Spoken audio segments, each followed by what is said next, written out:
Bienvenidos al segundo capítulo de este curso que intenta, abordar básicamente Java, Spring Boot, MySQL, varias herramientas y tecnologías que nos van a permitir desarrollar nuestra propia API e implementarla en Angular. Todo eso queremos hacer en el 2023.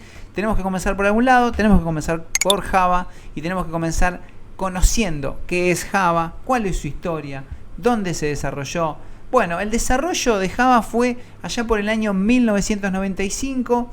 El proyecto en realidad comenzó en el año 91. Hubo una versión beta en el año 94.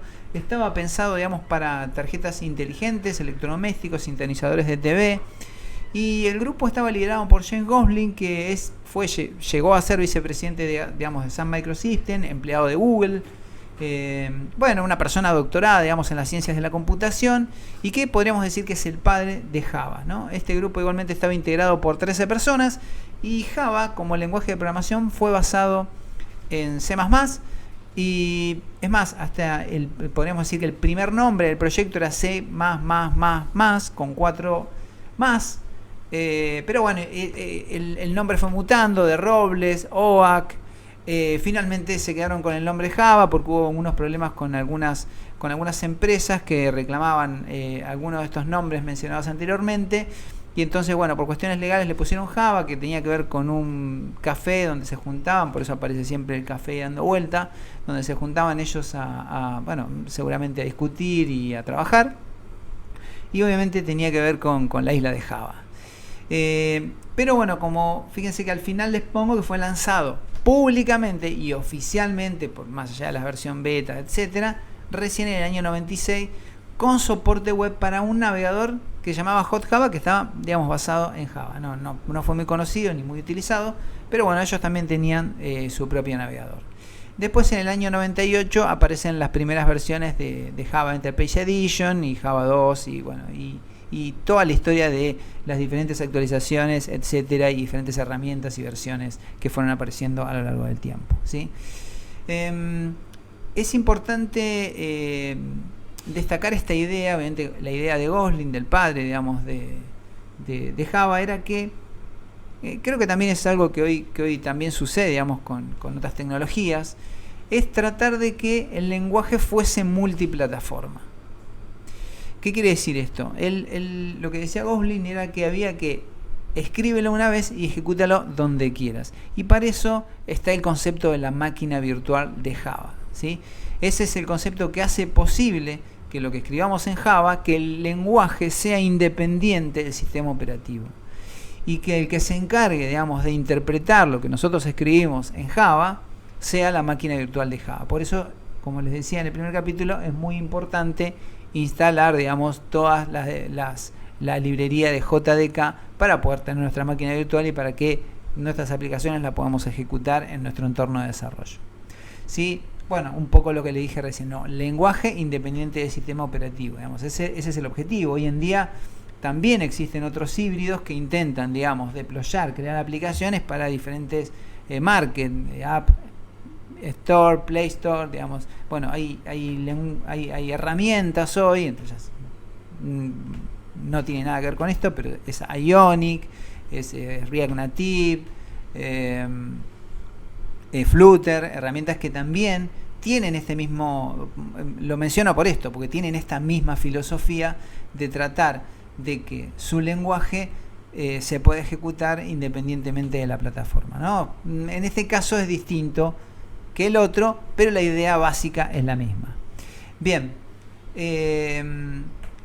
y para que esto sea posible es importante que tengamos el bytecode, ¿sí? Esto del código fuente de Java. Fíjense que acá en este esquema nosotros vamos a tener un código fuente que es el que vamos a desarrollar nosotros. Ese código fuente, fíjense, todo código de Java se compila en un lenguaje intermedio que no es 100% binario, está justo entre medio de la máquina y el código fuente y se lo conoce como bytecode, ¿sí?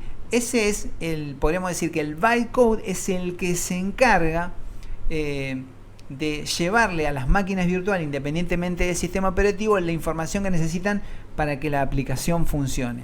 Entonces siempre van a tener en medio, como esta especie de intérprete que está que es una especie intermedia entre el lenguaje máquina y el código fuente que nosotros desarrollamos, ¿sí? Bien, las características de Java. Bueno, en Java se pueden construir muchas cosas, ¿no? Cuando hablamos de la historia, en realidad a lo largo de la historia se fueron incorporando y algunas otras, no, como los servlets, no se usan más, ¿no? Pero muchos tipos de aplicaciones, te pueden crear aplicaciones de tipo consola, se pueden crear aplicaciones web, se pueden crear aplicaciones mobile, se pueden crear aplicaciones de escritorio, se pueden crear muchos tipos de aplicaciones. Por supuesto que implementar cada una de ellas tiene, digamos, requerimientos y configuraciones particulares, ¿no? Lo que hablábamos recién de lo de multiplataforma es 99% orientado a objetos. Esto después lo vamos a ver por qué no es 100% orientado a objetos. Casi le diría que, por lo poco que sé, no sé si hay un lenguaje que es 100% orientado a objetos, pero si hay un lenguaje orientado a objetos, sin lugar a dudas es Java. Es un lenguaje muy prolijo, muy tipado. Tiene un recolector de basuras que en realidad es esto que le puse acá, ¿no? Que elimina de forma automática de la memoria los objetos que no se están usando, digamos. Eso lo hace de forma automática. Nosotros cuando instanciamos un objeto y Java, digamos, y lo dejamos de utilizar porque estamos haciendo otras cosas, Java directamente se encarga de eliminarlo. Por supuesto que el polimorfismo, la modularidad, el principio de ocultación son características de la programación orientada a objetos y que son cosas que vamos a ir viendo, digamos, a lo largo del tiempo, ¿no? El principio de ocultación tiene que ver con los métodos y las clases que son privadas, públicas, ¿sí? Con los modificadores de acceso que se denominan, pero todos estos conceptos los vamos a ir abordando a lo largo del cuento. Y hay una característica que es clave, digamos, en Java, que es un lenguaje fuertemente tipado. O sea, no se puede hacer nada sin decirle qué tipo de dato tiene. Por supuesto que hay un tipo de dato que se llama object, que podríamos decir que es un tipo de dato que se adapta, digamos, a cualquier tipo de dato, pero sigue siendo un tipo de dato, ¿sí? Sigue tipando a la variable. Nosotros no podemos trabajar como, si ustedes conocen algún otro lenguaje como JavaScript, declarando una variable simplemente poniéndole el nombre, igualándolo, digamos, a un valor y eso le asigne un tipo de dato. Bueno, eso en Java no existe. En Java es fuertemente tipado, tenemos que decirle al momento de la declaración de nuestras variables qué tipo de dato van a alojar ahí, ¿sí? Después lo podemos castear, podemos hacer un montón de cosas que ustedes, cuando hablo de castear, saben de lo que estoy hablando. Bueno, ahora lo que vamos a hacer es crear nuestro primer proyecto con IntelliJ IDEA, ¿sí? Tenemos que abrir el programa, nos vamos a encontrar con esta ventana que tenemos acá que dice Welcome to IntelliJ IDEA. Vamos a New Project, vamos a ponerle hola Java al nombre del proyecto. Importante, acá quiero hacer un paréntesis, es que vamos a crear nuestro proyecto. Nuestro proyecto lo vamos a crear siempre con todas el nombre del proyecto todos juntos, ¿sí? Iniciando el nombre del proyecto con una mayúscula y en el caso de tener unas palabras compuestas como en este caso hola, y Java, la segunda palabra también iniciada con mayúscula. Vamos a elegir dónde. Yo acá dentro de esta carpeta creé una carpeta que dice proyectos. Vamos a utilizar siempre esta carpeta que dice Java proyectos.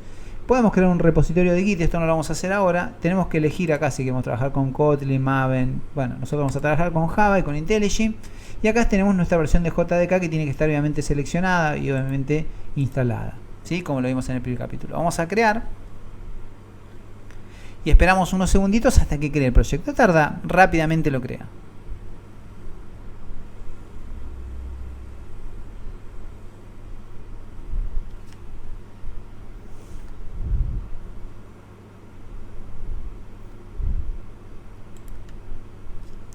Bueno, fíjense una cosa, vamos paso a paso. Primero voy a hacer un zoom de esto. Lo que voy a hacer también acá es ponerlo acá abajo, ¿sí? Esta función la vamos a marcar porque es importante y vamos a hablar un poquito de esto. Bien, importante, nosotros, bueno, acá vamos a tener las librerías externas, en nuestro caso, las que tienen que ver con fíjense, con el JDK número 18, que es la versión que nosotros estamos utilizando acá. Esto es súper importante, esto no se toca, ¿sí? O sea, esto es el JDK, es lo único, fíjense, dentro de las librerías que tenemos. Digamos, nuestro código va a estar acá dentro de la carpeta source. Acá este es un archivo de configuración que tampoco se toca. y obviamente esto también son archivos de configuración que tampoco se van a tocar, ¿sí? Así que es importante tener en cuenta ese detalle. Bien, vamos acá. Nosotros nos vamos a centrar en esta carpeta, en la carpeta src, ¿sí? Acá adentro vamos a crear nuestros paquetes, nuestras clases, y ahora lo único que se creó fue la clase main, como la clase principal. Podríamos eliminarlo, empezar a crear paquetes adentro del main, o sea, eso lo manejamos nosotros. Este es nuestro primer proyecto y esto va a variar mucho a lo largo del tiempo. Pero en principio hay que entender eso, ¿sí? Hay que entender que acá lo que estamos haciendo es lo siguiente, estamos llamando al método principal, ¿no? Tenemos una sola clase, la clase se llama main, es una clase pública, pública significa que es visible para nuestro proyecto, ¿sí? Y tiene el nombre main, y fíjense que tiene un método estático de tipo void, o sea que no retorna nada, que se llama main y no se puede llamar de otra forma. Ahora vamos a corroborar esto, y lo que está haciendo es enviando un mensaje acá. Le vamos a poner, en realidad le vamos a poner all hello Java. Bien, vamos a guardar los cambios con control S, y esto lo que hace es llama a la clase system a la propiedad out, que es una propiedad de la clase system, y dentro de esa propiedad al método println, que imprime una línea de código, que le imprime, podemos decir por pantalla, en realidad es por consola. Entonces cuando nosotros vayamos acá, este botoncito que tenemos acá sobre este ángulo, ¿sí? A run main.java, lo vamos a ejecutar. Lo que va a hacer es ejecutar todo lo que está dentro del main. Vamos a esperar un segundito que se ejecute, y acá lo tenemos. Importante, lo que vimos en el primer capítulo, fíjense que lo que se está ejecutando es la carpeta donde nosotros tenemos configurado nuestro JDK. ¿Se acuerdan?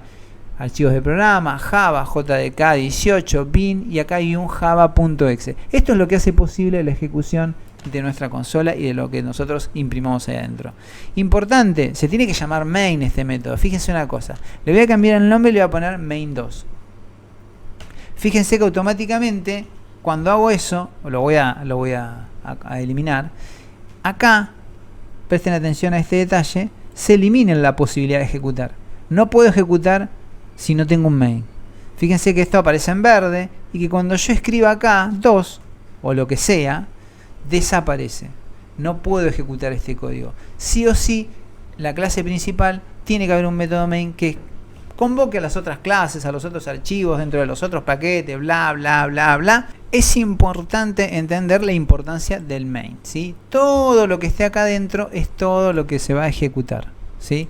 Acá podemos convocar a clases, interfaces, etcétera, etcétera. Múltiples líneas de código, ¿sí? Por supuesto que nosotros vamos a dividir nuestros programas en clases. Y ahora quiero abordar un par de cositas más y nada más, ¿sí? Porque sé que del otro lado hay muchos alumnos que me han seguido en C y por supuesto tienen el concepto de Java, el concepto de tipo de datos, el concepto de variable, tienen todo eso. Y entonces voy a tomarme este primer capítulo para dar un par de cosillas más. Importante. Estamos dentro de una clase, por lo tanto yo podría crear un método que se llame saludar. Vamos a poner un public void saludar, donde primero vamos a comprobar un par de cosas, ¿no? Voy a agarrar este mensaje, este saludo, y lo voy a poner acá. Por supuesto que esto podría ser un parámetro, ¿no? ¿Sí? Lo podríamos complejizar un poquitito más, y si quieren vamos a llegar a ese punto, ¿sí? Ahora nosotros lo que tenemos que hacer es, si yo ejecuto esto y guardo los cambios, por más que todo esto esté acá, hoy por ejemplo lo ejecutaba y directamente me ejecutaba, claro, porque estaba dentro de la función main. Desde ya que si yo ejecuto esto, el resultado va a ser vacío, porque fíjense que dentro del main no hay absolutamente nada, ¿sí? Acá no tenemos ningún método ni nada. Entonces, ¿qué tenemos que hacer? Ya se estarán imaginando ustedes qué es lo que tenemos que hacer, es poner saludar. Sí, ponemos saludar, punto y coma. Pero voilà, si yo me pongo acá, fíjense que me dicen que no es un método estático y que para eso tengo que transformar a un método estático. Digamos que saludar tiene que ser un método también estático. Fíjense que dice la palabra estática. Entonces ese método estático, los métodos estáticos son un método de la clase, ¿ok? Entonces nosotros lo que podríamos hacer acá después vamos a abordar el concepto de estático un poco más, pero básicamente podríamos simplificar lo que es un método de la clase. Es un método único para todas las instancias de la clase. Entonces yo acá podría agarrar y ponerle static, escribirlo bien primero, y eso automáticamente me solucionaría el problema. ¿Sí? Digo esto por si alguno me empieza a tirar líneas de código acá adentro y se encuentra con este problema, porque en la primera clase no vamos a abordar mucho más que esto. Entonces, si yo ejecuto esto, esta sería mi primer solución al problema. Ahora, cuando veamos, fíjense que tenemos el Hello Java acá abajo. Oh, horrible, acá, Hello Java. ¿Sí? Se ejecutó perfecto. Esa es una solución. Ahora, si yo no quiero transformar esto estático, lo que tengo que hacer es crear una instancia de la clase main.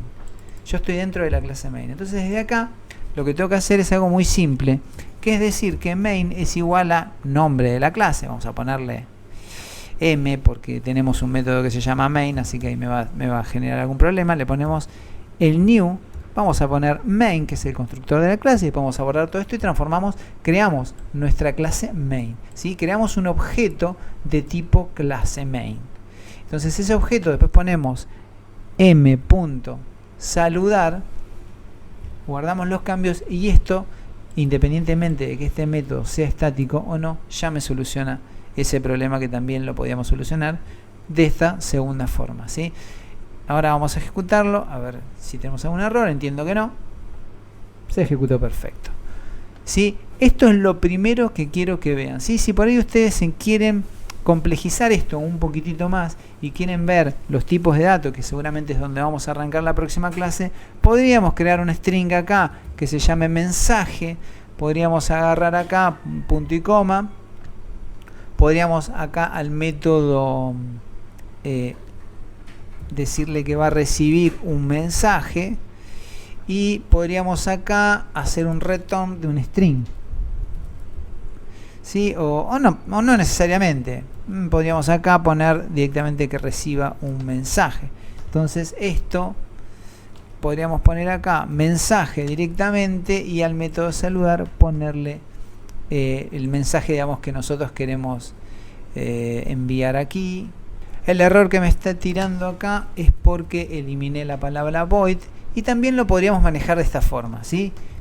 Y de esta forma hacemos, como ustedes ya saben, nuestro método más reutilizable. Si nosotros ejecutáramos esto, la ventaja obviamente que tenemos de esto primero es que podemos estar modificando el mensaje acá sin necesidad de estar metiendo, digamos, mano acá adentro o creando otros métodos con otros mensajes. Entonces, bueno, obviamente esto es reutilizable. Digamos, así es como se declara una variable. Esta variable está inicializada, digamos, es un string, es una cadena de caracteres, está inicializada, digamos, sin ninguna información. Después lo que hacemos es pasarle directamente el string. Por supuesto, la asignación en este caso podría ser, digamos, un string vacío, podría ser un hola. Bueno, después de acá podemos empezar a hacer muchísimas otras cosas más.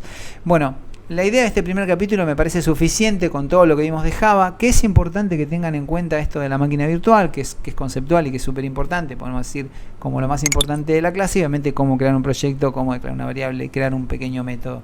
Y ya metimos algunos conceptos ahí que tienen que ver con instanciar, con estáticos, ¿no? Y con todas estas cuestiones que después vamos a ir abordando más en detalle en capítulos siguientes.